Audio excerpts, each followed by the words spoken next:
Welcome students. जैसा कि हमने स्टार्ट किया हुआ है कॉलिगेटिव प्रॉपर्टीज़ और हमने लास्ट टाइम डिस्कस कर लिया था relative lowering of vapour pressure. उसी को कंटिन्यू करते हुए आज हम नेक्स्ट प्रॉपर्टी करने जा रहे हैं elevation in boiling point as a colligative property. इसको समझने से पहले हम बॉइलिंग पॉइंट की डेफिनेशन जानना चाहते हैं। The temperature at which vapour pressure of a liquid becomes equal to atmospheric pressure is called boiling point. जिस टेम्परेचर पे किसी लिक्विड का जो वेपर प्रेशर होता है वो एटमॉस्फेरिक प्रेशर जो जनरली 1 एटमॉस्फेयर होता है उसके इक्वल हो जाता है, उस टेम्परेचर को उस लिक्विड का हम बोलते हैं बॉइलिंग पॉइंट। जैसे कि हम देखते हैं वेपर प्रेशर ऑफ वाटर जो होता है बिकम्स इक्वल टू 1 एटमॉस्फेयर, जो एटमॉस्फेरिक प्रेशर है एट 100 डिग्री सेल्सियस और 373 kelvin. Therefore boiling point of water क्या हो गया 100 डिग्री सेल्सियस, मीन 100 डिग्री पे वाटर बॉयल करता है, उसका जो वेपर प्रेशर है वो एटमॉस्फेरिक प्रेशर के बराबर हो जाता है। जैसा कि हम जानते हैं the vapour pressure of a solution containing non volatile solute in volatile solvent is less than that of the pure solvent. जी हमने relative lowering of vapour pressure में पढ़ा, जहाँ फिर Raoult's law for solutions containing non volatile solute में ऐसा हमने पढ़ा कि ऐसे सॉल्यूशन का वेपर प्रेशर सॉल्वेंट के मुकाबले में कम हो जाता है। So solution such solutions will require high temperature for boiling as compare to pure solvent pure solvent के कंपैरिजन में ऐसे सॉल्यूशन को बॉयल करने के लिए हमें हाई टेम्परेचर लगाना पड़ेगा एज कंपेयर टू सॉल्वेंट, क्योंकि उनका वेपर प्रेशर कम हो चुका है। हम इसको एक डायग्राम से समझने की कोशिश करते हैं। जैसे कि जी हमारे पास एक डायग्राम है, इसमें जे वाला एक्सिस है फॉर वेपर प्रेशर, ऐसे वेपर प्रेशर बढ़ रहा है। जे वाला एक्सिस है फॉर टेम्परेचर, ऐसे टेम्परेचर बढ़ रहा है। So first of all we are having pure solvent, और उसका जो प्योर सॉल्वेंट का vapour pressure at room temperature है वो से पॉइंट ए पे लाइन करता है। अब हमने इसको बॉयल करना है तो हमें इसके वेपर प्रेशर को बढ़ाना पड़ेगा। बढ़ाने के लिए हम इसको हीट करेंगे तो इसका टेम्परेचर बढ़ेगा, और इसका वेपर प्रेशर ऐसे बढ़ रहा है, जहाँ से ए से बढ़ना स्टार्ट हो गया ऐसे ऐसे ऐसे बी पर जाकर वो एटमॉस्फेरिक प्रेशर के बराबर हो गया सॉल्वेंट का। ये सॉल्वेंट की कर्व है जो ए से स्टार्ट होके बी तक जा रही है। तो ए से जब बी पर पहुंचेंगे इस टेम्परेचर पर सॉल्वेंट बॉयल करना स्टार्ट कर देगा, उसका जो वेपर प्रेशर है वो एटमॉस्फेरिक प्रेशर के बराबर हो जाएगा। तो जे वाला जो टेम्परेचर होगा बच्चे, जे टेम्परेचर होगा boiling point of the pure solvent. इसको हम टी बी नॉट से डिनोट कर रहे हैं। सो टी बी नॉट है boiling point of the pure solvent. अब हम एक पॉइंट सी ले रहे हैं। सी पॉइंट क्या है, जे vapour pressure of the solution है containing non volatile solute at room temperature, और वो ए से सॉल्वेंट से कम है क्योंकि सल्यूट ने उसके वेपर प्रेशर को लो कर दिया। अब इसको हमें बॉयल करने के लिए थोड़ा ज़्यादा टेम्परेचर लगाना पड़ेगा क्योंकि हम थोड़ा नीचे से स्टार्ट हो रहे हैं। तो हम ये कर्व एक और बनाने जा रहे हैं। हम सोल्यूशन का बॉइलिंग पॉइंट रेज कर रहे हैं, और जब जहाँ पहुँचेंगे ये हमारे कर्व आ गए सोल्यूशन के लिए। तो यहाँ डी से डी पर पहुँच गए।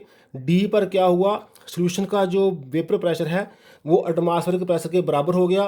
तो सोल्यूशन जहाँ बॉयल करना स्टार्ट कर देगा तो जे वाला जो टेम्परेचर होगा से हम इसका सिंपल देते हैं टी बी।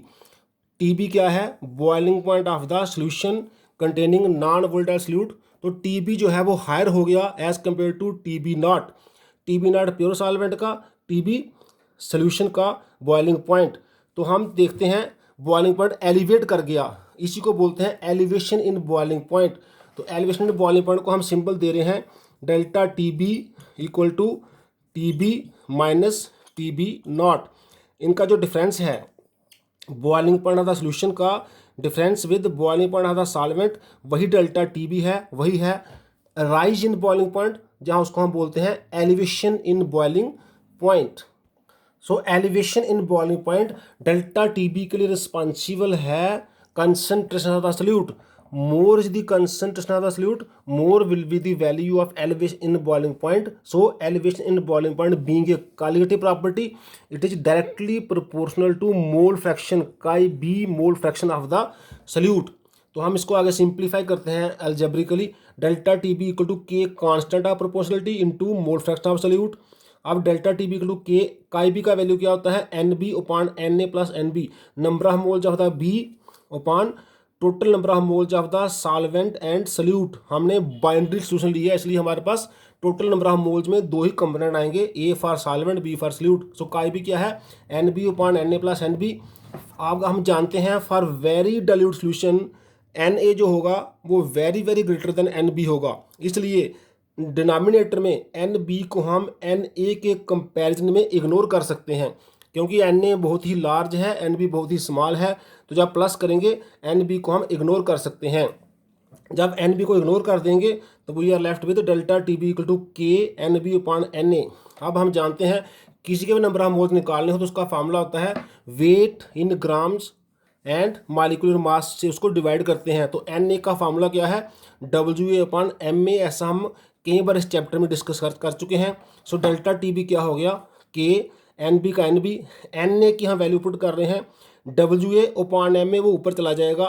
तो हमारे पास आ गया delta T B equal to K M A, और साथ में जो N B upon W A है it is molality of the solution. हम जानते हैं मोलैलिटी क्या होता है, number of moles of solute upon weight of solvent से। अगर वो सॉल्वेंट का वेट किलोग्राम में है तो हमारे पास एन बी अपॉन डब्ल्यू जो टर्म है वो बन जाती है मोलैलिटी ऑफ द सॉल्यूशन, क्योंकि मोलैलिटी का डेफिनेशन होता है number of moles of the solute per thousand या per kilogram of the solvent. ये वही है N B upon W, W को हमने कंसिडर कर लिया in kilogram.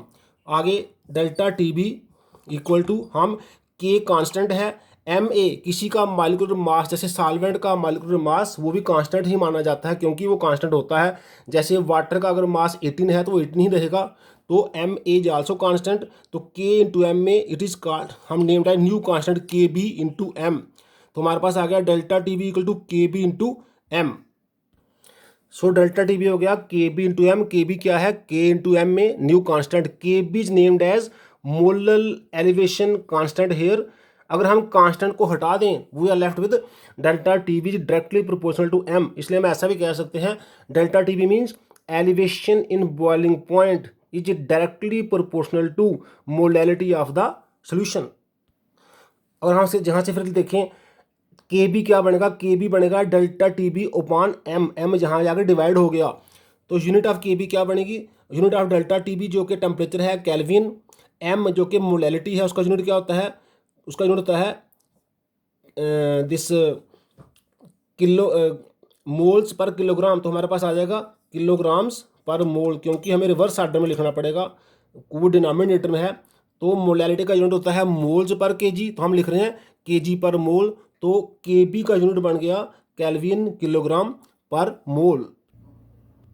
Again if m is 1 मोल, हम m की वैल्यू 1 ले लेते हैं तो K B is left with delta T B. K B delta T B के इक्वल हो जाता है, मीन्स ये जो मोलर एलिवेशन कांस्टेंट है जो एलिवेशन बॉइलिंग पॉइंट के इक्वल हो जाता है, इसकी वैल्यू उसके इक्वल बन जाती है। So we can say that molar elevation constant is defined as elevation in boiling point when the molality of the solution is unity.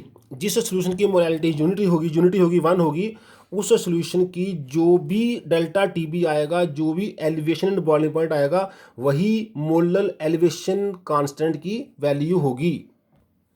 Now calculation of molecular mass of the solute from elevation in boiling point के लिए हम क्या देखते हैं, जैसे भी हमने देखा delta T B equal to होता है के बी एम।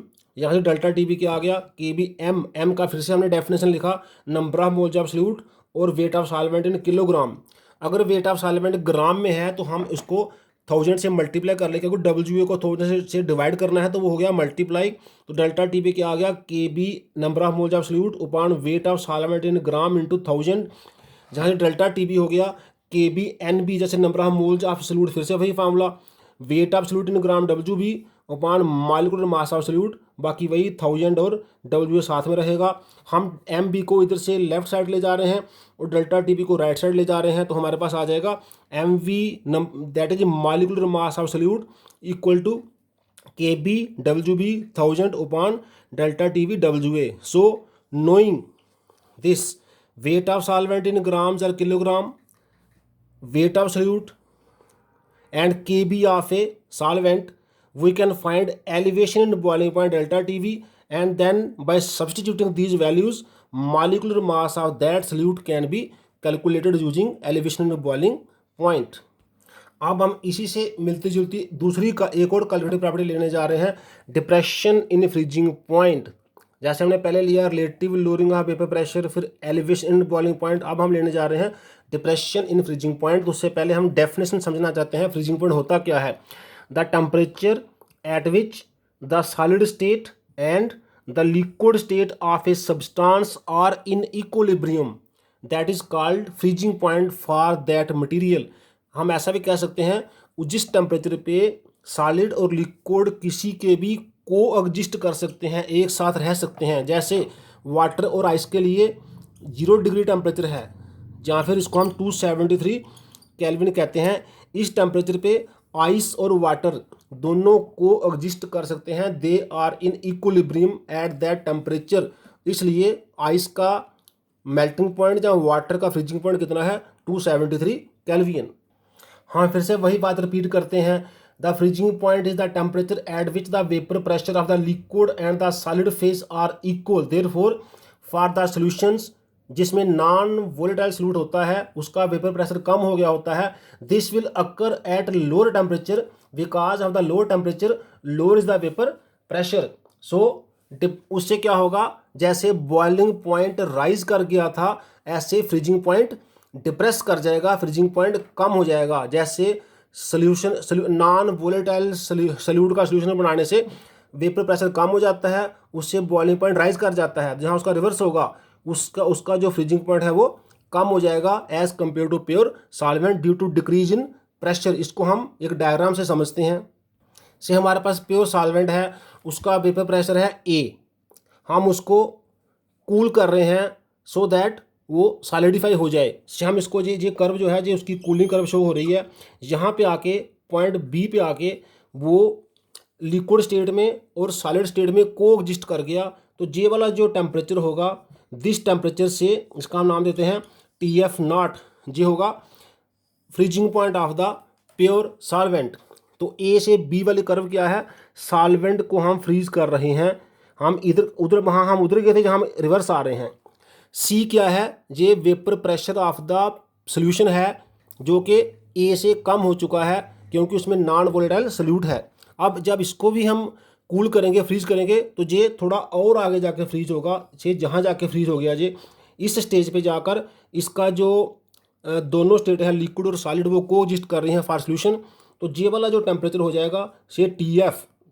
तो TF0 वाला क्या है, freezing point of the solvent, और TF वाला क्या है, से ये CD कर्व क्या है, ये कूलिंग कर्व है फॉर सोल्यूशन। तो ये सोल्यूशन के लिए ये कर्व है। तो TF जो है ये freezing point of the solution है। तो यहाँ पर जो डिफरेंस आएगा delta TF, change in temperature, change in freezing point क्या होगा, TF0 माइनस TF। तो क्योंकि ये पहले से कम हो गया फ्रीजिंग पॉइंट, पहले TF0 ज़्यादा था, अब TF कम हो गया, पीछे को आ गए, इसलिए फ्रीजिंग पॉइंट जो है वो डिप्रेस कर गया, तभी इसका नाम दिया गया है डिप्रेशन इन फ्रीजिंग पॉइंट। और ऐसा करने के लिए कौन रिस्पॉन्सिबल है, फिर से वही नॉन वोलेटाइल सॉल्यूट, क्योंकि वो वेपर प्रेशर को लो कर सकता है। एलिवेशन इन बॉइलिंग पॉइंट में इसने जो बॉइलिंग पॉइंट को बढ़ाया था, इसलिए वो एलिवेशन था। जहाँ इसने फ्रीजिंग पॉइंट को कम किया है, इसलिए ये डिप्रेशन इन फ्रीजिंग पॉइंट है। और ये कॉलिगेटिव प्रॉपर्टी है, ये भी डायरेक्टली प्रोपोर्शनल करेगी, डेल्टा TF भी डायरेक्टली प्रोपोर्शनल करेगी मोल फ्रैक्शन ऑफ द सॉल्यूट को। पहले की तरह पहले डेल्टा TB था, अब डेल्टा TF है, लेकिन दोनों ही डायरेक्टली प्रोपोर्शनल करेंगी mole fraction of the solute को। तो उसका डेरिवेशन भी एग्जैक्टली सेम होगा। जैसे delta TF directly proportional to M है, तो पहले की तरह जैसा हमने पढ़ा एलिवेशन इन बॉइलिंग पॉइंट में, डेल्टा TF भी डायरेक्टली प्रोपोर्शनल करेगा मोलैलिटी ऑफ द सॉल्यूशन। या डेल्टा TF वहाँ पर KB था, जहाँ KF लिख रहे हैं, KFM। KF क्या है, constant of proportionality in place of KB, जो पिछले वाले एलिवेशन वाले में था। तो जहाँ KF का नाम होगा मोलल डिप्रेशन कांस्टेंट, और KF का यूनिट वही होगा जो कि KB का था, केल्विन किलोग्राम पर मोल। और इससे भी हम मॉलिक्यूलर मास ऑफ सॉल्यूट निकाल सकते हैं, जैसे हमने एलिवेशन इन बॉइलिंग पॉइंट वाले से निकाला था। तो हमारा सेम उसी की तरह फार्मूला आएगा, MV molecular mass of solute equal to this molar depression constant into weight of solute into 1000 upon this is depression in freezing point into WA क्या है, मास ऑफ द सॉल्वेंट। ये हम ग्राम में ले रहे हैं क्योंकि 1000 से मल्टीप्लाई किया हुआ है। अगर ये पहले ही किलोग्राम में होगा तो 1000 से मल्टीप्लाई करना कंपलसरी नहीं होगा। So both elevation in boiling point and depression in the freezing point can be used to find molecular mass of the solute in the same manner, and in both of them the relation between molecular mass of solute and viscosity property, चाहे वो elevation वाली हो चाहे depression वाली हो, उनका relation क्या है, इनवर्स रिलेशन है दोनों केस में। So both are use to find molecular mass of solute as well, और बोथ का डेरिवेशन सेम है। आज के लिए इतना ही, थैंक्स।